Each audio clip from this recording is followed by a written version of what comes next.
Ẹ kú dédé àsìkò yín gbogbo bí tẹ́ ti ń gbọ́ mi nílé lóko tàbí lẹ́yìn odi. Ẹ jẹ́ kí a gbàdúrà. Bàbá ayérayé, a dúpẹ́ lọ́wọ́ yín fún àánú àti ojú rere tí a rí gbà àti oore ọ̀fẹ́ tí kò wọ́pọ̀ láti tún ọjọ́ mìíràn nínú oṣù àṣepé. A gbàdúrà wípé ire, àṣeyọrí, ìbùkún, àìkú baálẹ̀ ọrọ̀ yóò rú fún wa ní èní ọjọ́rú ní orúkọ Jésù. Àti wípé ọ̀rọ̀ tí a ò gbọ́ lẹ́ni yóò ṣe ayé àti ọkàn wa ní rere o. A ó jẹ́ olùgbọ́ àti olùṣe ọ̀rọ̀ náà tí a gbàdúrà lórúkọ Jésù Olúwa wa, àmín. Ìwé ọ̀run ṣíṣí tí a ti ọwọ́ olùṣọ́ àgùntàn yín náà kọ Adéjàre Adébóyè kọ èní ọjọ́rú ọjọ́ 17 oṣù keje. Àkòrí tí a ó gbéyẹ̀wò sọ wípé èrèdí ìgbéyàwó. A mú àkọ́sórí wa nínú ìwé Genesis orí ìkejì ẹsẹ̀ ìkejìdínlógún. Genesis orí ìkejì ẹsẹ̀ ìkejìdínlógún. Olúwa Ọlọ́run wípé kò dára kí ọkùnrin náà kí ó nìkan máa gbé, èmi yóò ṣe olùrànlọ́wọ́ tí ó dàbí rẹ̀ fún un. Nígbà tí a mú bíbélì kíkà wa nínú ìwé oníwàásùn orí ìkẹrin ẹsẹ̀ ìkẹsàn-án dé ìkejìlá. Ìwé oníwàásùn orí ìkẹrin ẹsẹ̀ ìkẹsàn-án dé ìkejìlá. Ẹni méjì sàn ju ẹnìkan nítorí wọ́n ní èrè rere fún làálàá wọn. Nítorí pé bí wọ́n bá ṣubú, ẹnìkan yóò gbé ọgbà rẹ̀ dìde, ṣùgbọ́n ègbé ni fún ẹni tí ó ṣe òun nìkan nígbà tí ó bá ṣubú tí kò sí ẹlòmíràn tí yóò gbé dìde.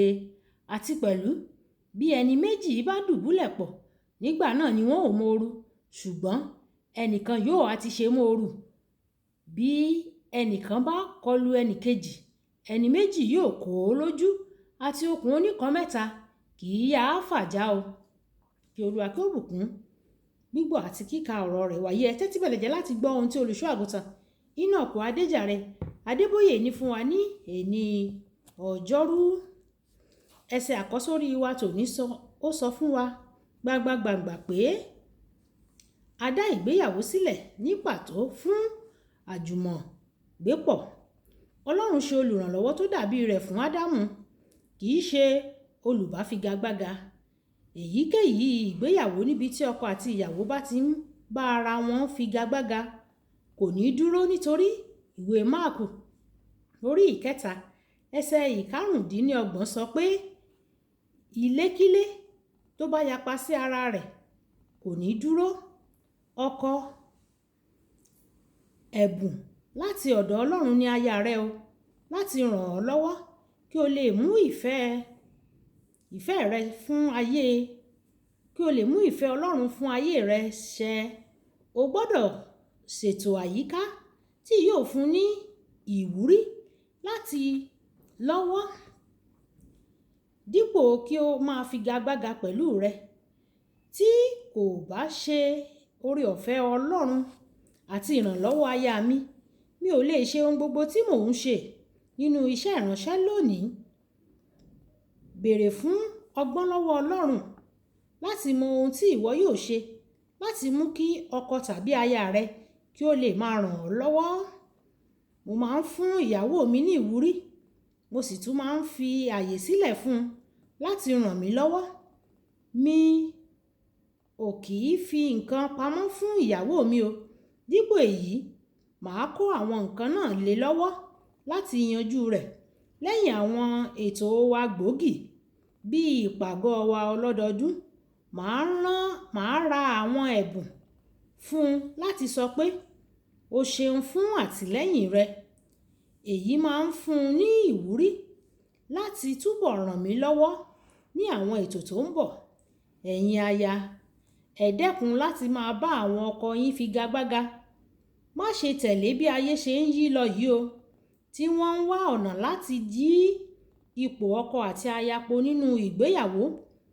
Má sọ ìgbéyàwó di ìfigagbága níbi tí a ti ní olùborí àwọn ẹni tí ó ń fìdí rẹmi. Àṣeyọrí ẹnìkan tí ẹ̀yin méjèèjì ni. Bí ọkọ tàbí aya rẹ bá ṣe ń ní ipa sí, bẹ́ẹ̀ ló yẹ kí orí rẹ kí ó máa wú sí.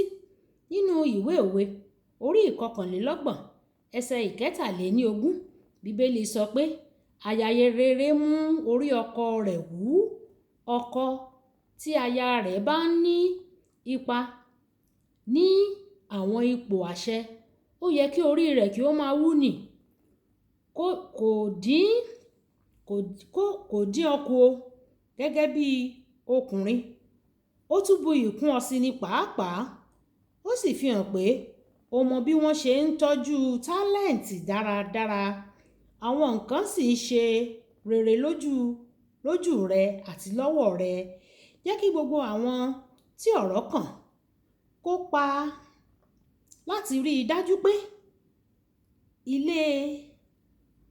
ilé ṣe àṣeyọrí o.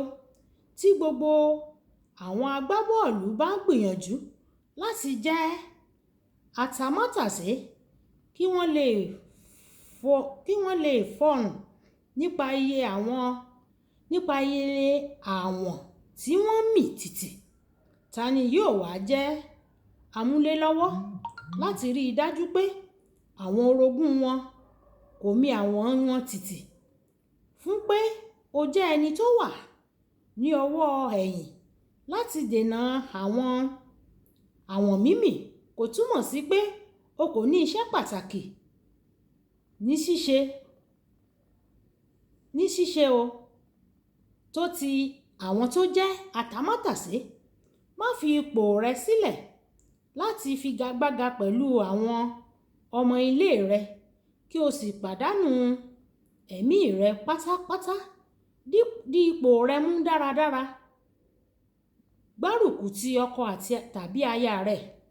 Gbogbo ìdílé rẹ yóò sì di olúborí ní ìkẹyìn.